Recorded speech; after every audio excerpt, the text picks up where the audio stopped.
Carlos Said es magíster en Ingeniería del Conocimiento y en Ciencia, Tecnología y Sociedad, con posgrado en Dirección de Sistemas y Certificaciones Técnicas Internacionales. Actualmente es director de Tecnología y Transferencia del SEATU Casal y responsable del Laboratorio de Innovación que lleva a cabo diversos proyectos de tecnologías emergentes aplicadas a la educación. En el Encuentro Nacional de Comunidades de Aprendizaje expone sobre educación y trabajo, futuro o fantasía. Con ustedes, Carlos Said. La invitación de esta conversación es educación y trabajo. Le he dado en llamar realidad o utopía cuando en realidad la pregunta debería ser: ¿la educación es una garantía para el trabajo? Esa es la pregunta en cuestión. El otro aspecto que para mí invita a pensar es el siguiente. Este no es un espacio de certezas, pero no este lugar físico. Este problema no tiene certezas. Esto lo que tiene es un conjunto de preguntas, cuestionamientos, y lo que buscamos es que sean cuestionamientos con sustento. Cualquiera puede tener una opinión, pero una opinión no es suficiente para luego tener una validación de ella. Entonces, quisiera empezar con ese gráfico. Trataré de ser lo más breve posible, al final si hay espacio para preguntas, las que gusten. Si ustedes miran esa proyección de la población mundial, a mí me surgen las siguientes preguntas. La primera es: ¿habrá trabajo para todos? Y no miremos al 2100, miremos al 2030, que está acá muy cerca. ¿Qué clase de trabajo habrá en el caso de que haya trabajo para todos? Sobre esto se escuchan siempre respuestas de que el trabajo tiene que ser trabajo con valor, de que la automatización no reemplazará al trabajo, etcétera, etcétera. Sobre eso han escuchado todos. En esta media hora yo reflexionaré con ustedes sobre lo que es mi visión. Y la otra pregunta que yo me hago frente a ese slide que tienen ustedes allí es: ¿quién generará trabajo?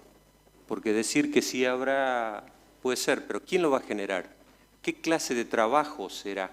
¿Será trabajo generado por empresas grandes, generado por pymes? ¿O será el momento de los intrapreneurs, los emprendedores personales, o una conjunción de esos 13 intentos de solución en el mundo? ¿O será el Estado quien genere trabajo? El problema de la educación y el trabajo no es un problema nuevo. Es un problema, y no vamos a hablar a nivel mundial para hablar de nuestras realidades, hacerlo lo más tangible posible. Es un problema que se remonta inclusive en nuestra historia a la dualidad, si quieren, al enfrentamiento que no era tal entre Alberdi y Sarmiento. Los dos tenían una mirada sobre la educación y su relación con el trabajo. Alberdi tenía una mirada pensando en que el trabajo, en que la educación era un paso esencial para luego tener trabajo. Sarmiento, desde otro lugar, pensaba que la educación era un proceso de formación de hombres y que como derrame de ello habría una sociedad más próspera. Esto no es poner una mirada crítica o no es este el espacio sobre Alberdi o sobre Sarmiento. Lo que hay que hacer es entender el contexto histórico en el cual cada uno de ellos tenía su mirada. Sarmiento, que es de quien más hablamos o escuchamos hablar sobre la educación, tenía en su mente la visión de un país federal donde él tenía a los caudillos enfrente. Entonces, eran las visiones de la educación y el trabajo. Si ustedes miran esto que les he presentado allí, observen ustedes que aparece realidad aumentada, sensores de Internet de las cosas y todos esos títulos que están allí, que no quiero aburrirlos con ellos, pero sí son importantes para darles a ustedes el siguiente contexto. La pregunta a contestarse es: si esta es la realidad inmediata o próxima en términos de lo que serán los ambientes de producción. Esa producción, esa tecnología que nos invade, hoy a la mañana ustedes han visto hologramas, metaverso, mañana verán realidad virtual, realidad inmersa, etc. ¿Puede uno pensar que no debe educarse de otra manera si esos son los instrumentos con los cuales habrá que trabajar? Ya no hablo del mero hecho de adquirir conocimiento, hablo de adquirir conocimiento que es imprescindible para luego poder insertarse en el mundo de la producción. Que en última instancia uno presupone que una mayor educación deberá traducirse en un mayor bienestar económico y en última instancia en una sociedad más próspera y más benévola. Si miran la parte izquierda mía, sí, la de ustedes, donde habla de inteligencia artificial, etc. Ahí afuera está Alexa. Alexa es un reconocimiento de voz con inteligencia artificial que contesta preguntas. Yo escuchaba hoy, allí medio en broma, no importa quién, una persona le decía a otra, che, fíjate el año que viene nosotros no tenemos que estar en este evento. Y ese razonamiento lógico, ¿qué hace una mesa de informes si Alexa me va a contestar? No estoy hablando mal de nadie, sino planteando la realidad como yo la veo. La automatización y estas herramientas no las quieren ver como una amenaza, no la vean, pero son una amenaza. Lo que uno no puede hacer es no ver la realidad. Lo que tiene que hacer es defenderse y prepararse para la amenaza. Y eso es la educación. Acá voy a hacer un comentario más, una reflexión más. Los sistemas Watson de IBM, sistemas de inteligencia artificial, han mostrado en los últimos trabajos, presentaciones mundiales, que las aplicaciones de Watson dedicadas al reconocimiento de enfermedades oncológicas han demostrado tener 7 veces más precisión que el mejor grupo de oncólogos en el mundo trabajando en conjunto. Y entonces yo vuelvo a lo de esta gente que por ahí el año que viene cree que no tiene trabajo, porque son de una mesa de informe. ¿Cuántos oncólogos no tendrán trabajo? Si yo pudiera pagar, que aparecen las cuestiones del dilema moral que hoy de alguna forma también planteaba Daniel Torres a la mañana, todavía yo escucho debates sobre, no, yo prefiero que me atienda un hombre, yo prefiero que me curen. En última instancia, no sé si alguno vio a Dr. House. Dr. House no era simpático, pero curaba. Entonces, ¿qué queremos?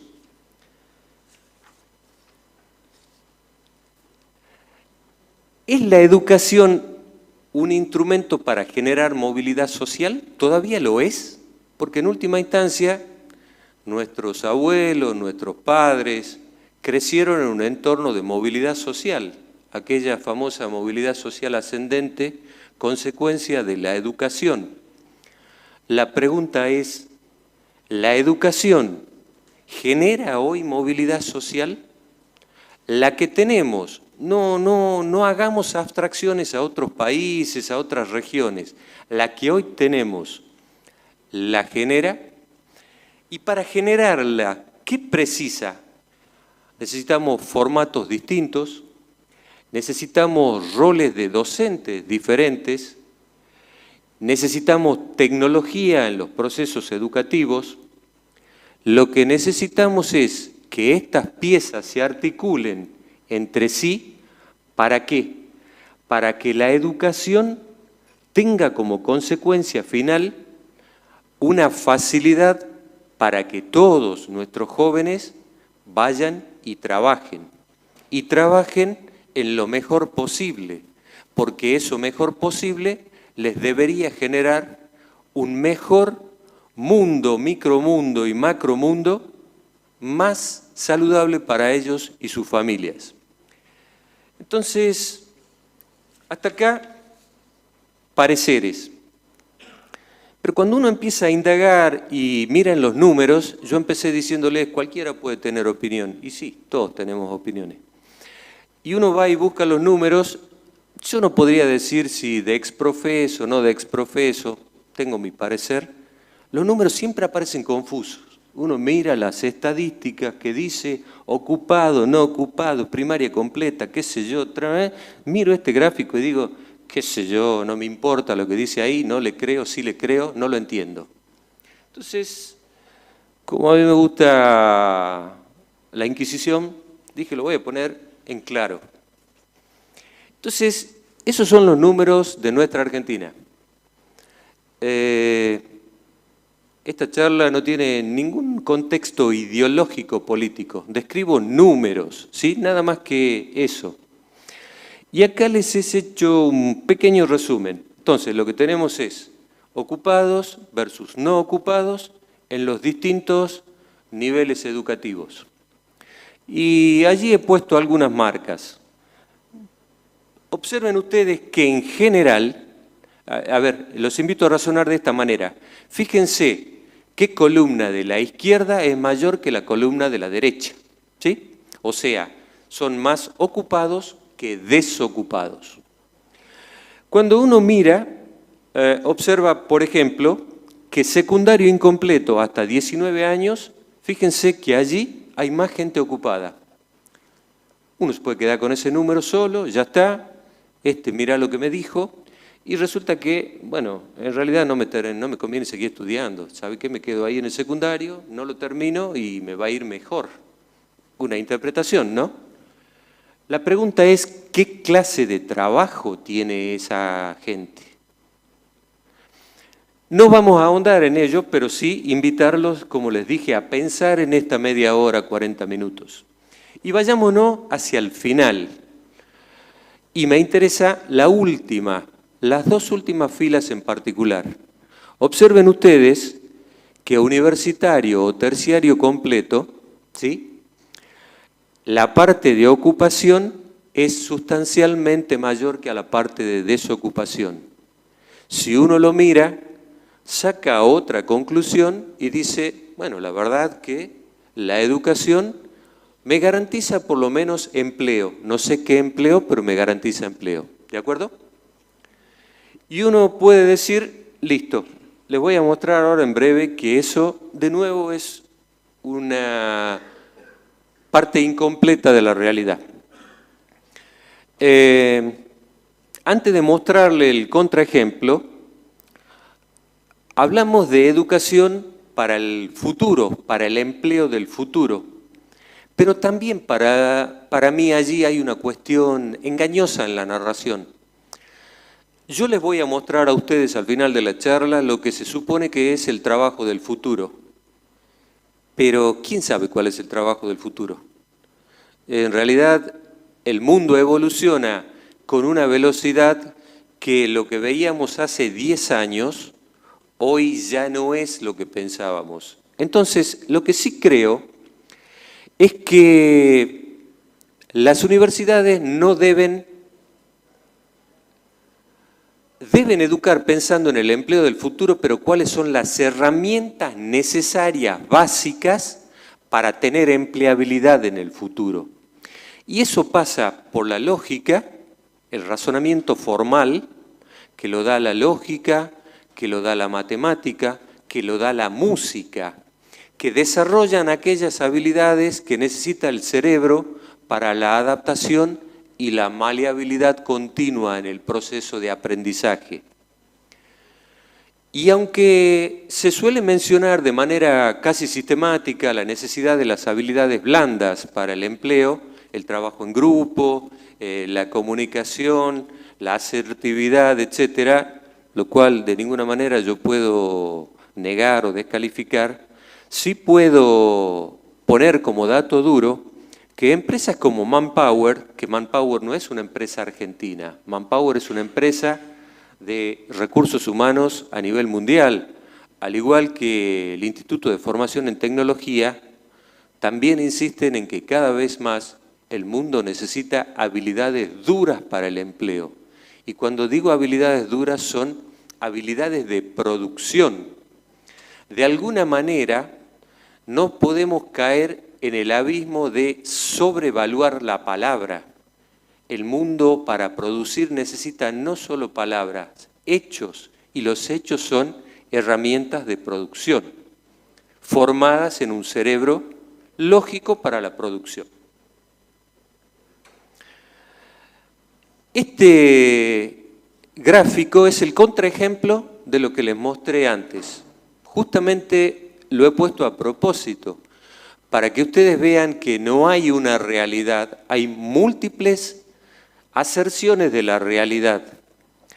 Observen ustedes esa realidad, pero esa es la realidad del oeste de Europa. Fíjense ustedes, se lo voy a resumir rápidamente a ese cuadro, observen ustedes dónde se observan los mayores porcentajes de empleo. En el nivel de educación elemental tienen un 17%. Y observen ustedes en qué actividades se encuentra la mayor tasa de empleabilidad. Fíjense ustedes que se encuentran lo que se llama farming, fishing, todo aquello que tiene que ver con lo sustentable, el proceso ¿sí? de trabajo de la tierra, el proceso de pesca y el proceso de, ¿cómo se llama?, el trabajo arbóreo, la forestación. Pero, de nuevo, cuidado con la lectura incompleta y narraciones de los números que a veces nos cuentan y percibimos. Claro, esos países tienen empleo en esas actividades que parecen actividades primarias, lo que hoy llamamos de commodities, pero no es así, porque son trabajos sobre bienes primarios con valor agregado, que viene de la mano del proceso educativo. No es lo mismo levantar la cosecha que la cosecha procesada con valor agregado. Acá hay gente de todo el país, nosotros tenemos esa posibilidad. No es lo mismo pescar que hacer una fábrica de harina de pescado y no comprar la harina de pescado afuera. No voy a incursionar en la macroeconomía, la microeconomía, sino mostrarles a ustedes lo mismo que el contraejemplo de lo que les narré antes. ¿Qué deja la educación y su relación con el trabajo? Fíjense ustedes, como les decía, los números ayudan. Fíjense ustedes qué dicen las empresas. Este informe es del 2010. No hicieron informe posterior, lamentablemente, yo trato de moverme con números actualizados, y no hubo informe posterior del mismo tipo. Pero observen ustedes, ¿qué dicen las empresas respecto a la necesidad de mano de obra? Que no parece apartarse mucho de lo que escuchamos a veces en la radio, en la televisión, en múltiples noticieros. Las empresas, cuando buscan mano de obra calificada, no la encuentran. Y no la encuentran en distintas escalas. Eso es Latinoamérica. Y lamentablemente para nosotros, observen ustedes, estamos entre los países en los cuales a la hora de necesitar mano de obra calificada, ¿sí?, no somos de los más exitosos en generarla. Y acá hago una nota así a pie de página. Existen nichos que luego voy a narrar que crean nuevamente paradojas. Empresas del exterior que necesitan mano de obra calificada en la programación, en el aprendizaje automatizado, en deep learning, etcétera, recogen nuestra mano de obra para que haga producción en el exterior. El mundo de la globalización, ¿sí?, hace que se generen estos procesos. Nuestras empresas no encuentran mano de obra para nuestras empresas porque esa misma mano de obra puede ser empleada en el exterior con otros beneficios. El proceso de, recuerden el comienzo de nuestra charla, estamos hablando de educación y trabajo. ¿Cómo se vinculan en un mundo tan complejo como el actual? Las tendencias más relevantes en el mercado actual, en el mercado de la educación, etcétera, me llevan a mí a remarcar estos tres conceptos que planteo globalmente allí. El primero, los jóvenes deben aceptar que la demanda de empleo se desplaza y que deben tener la versatilidad para moverse en ese desplazamiento de los sectores tradicionales, la manufactura, el servicio sin valor agregado, hacia sectores, como recién mencioné, sectores los cuales necesitan valor agregado, que viene de la elaboración de los commodities o de la materia prima. Lo segundo, que en la realidad nuestra no está adaptada, es el empleo necesita desplazamiento geográfico. Si bien hoy hablamos de la virtualidad, el norteamericano está acostumbrado a que una fábrica se desmonta en 30 días, pero que tiene un empleo 60 días después, habiendo cruzado de la costa oeste a la costa este. Para nosotros es un impensable. Y hoy, repasando las conversaciones de hoy a la mañana que he escuchado, tiene que ver con los valores culturales, sociales, morales, etcétera. Tal vez no sea posible en un futuro pensar que porque tengo acá a mi mamá, a mi papá y a mis hermanos, me tengo que quedar acá. Es un paradigma y un paradoja y un problema que el mundo de la educación y el empleo nos enfrenta y debemos resolver. El segundo, que está relacionado al primero, es la sobreoferta de trabajo en algunas ocupaciones y en algunas localidades. Y también hay sobredemanda en otros. Abunda de algo que no necesitamos, ¿sí? Y falta de otra cosa que sí necesitamos. Piensen ustedes en las carreras convencionales, si todos consiguen buen empleo, y piensen en las carreras no convencionales, ¿por qué no se consiguen trabajadores? ¿Cuántos ingenieros en petróleos hay? ¿Cuántos ingenieros en forestación hay? ¿Cuántos ingenieros en minas hay? ¿Cuántos ingenieros en pesca hay? Entonces, tiene que ver con el paradigma de la educación y el trabajo. El tercero tiene que ver con que necesariamente este concepto de lifelong learning o aprendizaje de por vida es un mandato, no es una opción. Lo que aprendimos hace 3, 4, 5 años no sirve. Y el docente que me enseña con los slides, los filmina o los videos de hace 3, 4, 5 años, señor, ¿usted me está llevando al camino donde yo debería estar yendo? Uno debería preguntárselo. Tan disruptivo es el mundo del trabajo y de la educación que se necesita para ello, que miren ese número, solo ese número de acá. En los últimos 10 años, el 52% de las empresas que estaban en la Fortune 500 no existen más. Los empleados que estaban en las empresas con la Fortune 500, espero que existan, que no hayan muerto me refiero, pero estarán en otro empleo, ¿sí? Entonces, eso es lo que debemos tener presente. Acá, de nuevo, 3 o 4 conceptos nada más. No, acá decidí que no, que la salteaba para no entrar en una larga narración. La acabo de saltear. Para llevar a un intento de solución.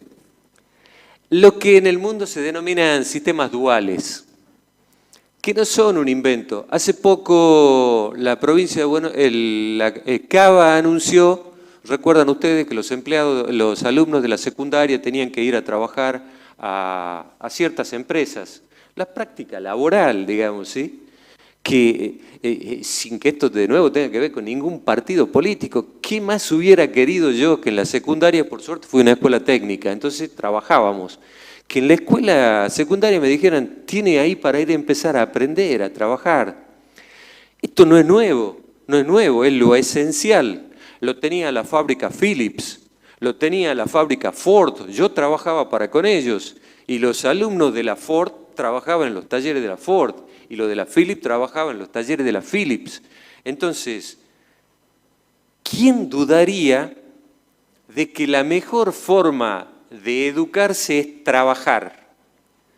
Lo que hoy es el aprendizaje haciendo, el learn by doing, son todos conceptos que nos llaman la atención, pero deberían ser obligación no llamarnos la atención.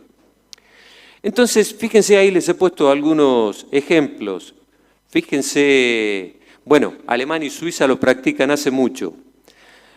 Los Balcanes, que uno piensa, no, los países de los Balcanes, ¿qué pasará allí? Tienen este modelo educativo, tienen allí otros países que consideramos de avanzada, pero vengan acá a Latinoamérica.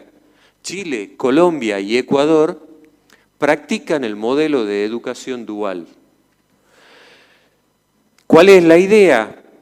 La idea es generar valor en ese proceso de aprendizaje. Y no pierdan de vista este concepto que les he marcado, no sé si se ve ahí en el cuarto o quinto párrafo, el concepto de prima educativa. La educación debe generar valor. Si la educación no le genera valor a quien estudia, no tiene prima educativa. Si la educación no le genera valor a quien estudia, no tiene prima social. ¿Qué estamos formando?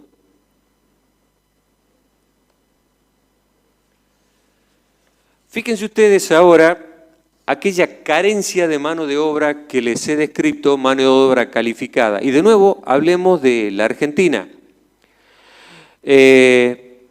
Y hablemos de las asimetrías dentro de la Argentina.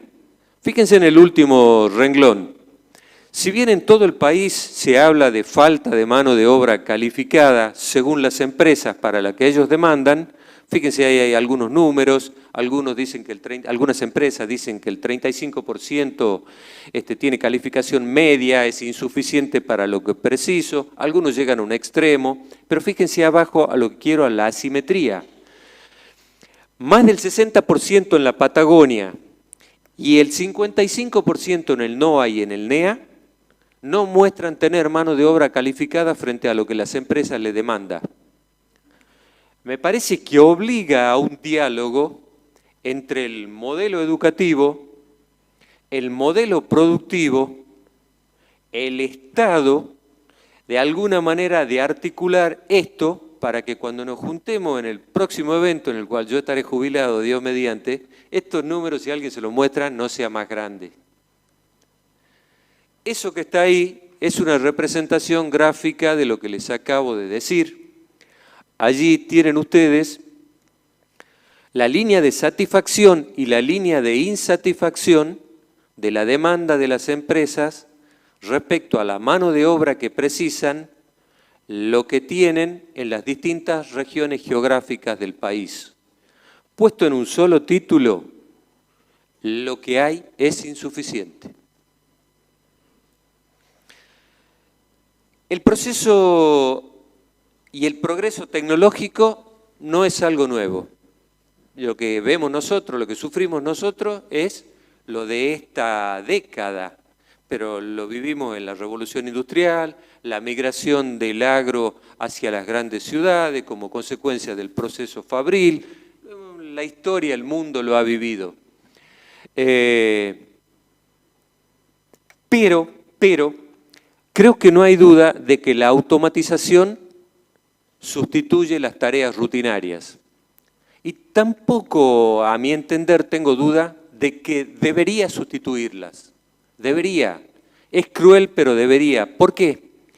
Porque al sustituirlas, hace las tareas rutinarias más eficientes, más económicas y va a provocar un disruptor esencial que necesita la sociedad, que no sé cómo lo va a resolver. Les dije, para mí este es un espacio de reflexión, no tengo respuestas, o si las tengo no son para acá. Va a provocar que el desempleo obligue a una reeducación del empleo. porque aquel que ya no pueda hacer ese trabajo que lo hace una máquina, va a provocar una disrupción en el aprendizaje. Hay que enseñarle para que pueda hacer una tarea de mayor valor. De lo contrario, construimos un ejemplo de sociedad en el cual algunos pocos van a hacer tareas con mucho valor agregado y el resto debe poder insertarse allí. Y el lugar de inserción es la educación. No sé si la universidad, no creo tampoco que sea el 100% la universidad. El mundo necesita buenos formadores de carpinteros, de herreros, gente que lo haga con tecnología y con evolución, con simuladores, con diseño por medio de simuladores. Mañana se lo vamos a mostrar. Una silla no hay que hacerla con pico y pala. Bien, este es para mí el disruptor o la idea que debe ocurrir. Y ya voy terminando para que no vuelen los desagrados. Las mayoría le van a decir, miren, ahí está el futuro. Vayan, estudien mobile, internet. Yo soy un tecnólogo. Estudien cloud technology, processing power, big data. Sí, ¿y cuánto van a estudiar eso?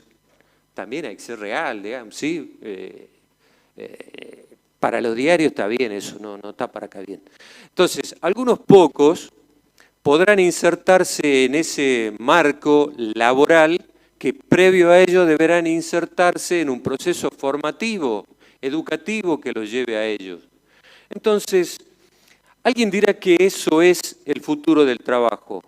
Yo creo que eso es lo que hoy creemos que es el futuro del trabajo. Y que lo que podemos rescatar de todo eso, para la mayoría, los que no vayan a estudiar inteligencia artificial, algoritmos de heurística, de machine learning y bla, bla, bla. Lo que debemos rescatar es lo que en la escuela primaria nomás aprendimos, el mínimo común denominador. ¿Se acuerdan del mínimo común denominador? Si todavía lo enseñan en la escuela, ya no sé a qué enseñan. ¿Sí? Todo eso que está ahí, si es que enseñan, todo eso que está ahí tiene un mínimo común denominador. Es nuestra obligación buscarlo. La lógica, la maleabilidad en el pensamiento crítico.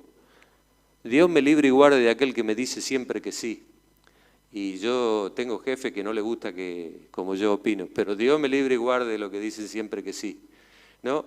El pensamiento crítico que obligue a pararse frente a un docente y decir, señor, lo que usted me dice es verdad. Señor, lo que usted me dice, yo pienso distinto, y mire, es viejo. Bien, el mínimo común denominador para que la educación forme cabezas para el trabajo. Ese es el objetivo. El objetivo es disminuir esa brecha. Y no me cabe duda la necesidad de la Argentina de eso.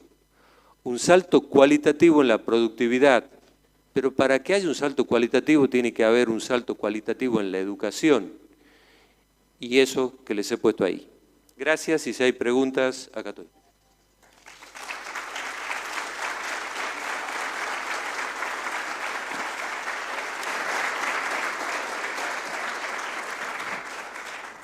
Bien, ¿alguna pregunta para el profe? Yo cuando doy clase digo a los alumnos, voy a hacer como en la subasta. Preguntas a la 1, preguntas a la 2, preguntas a la 3, vendido. Saludos.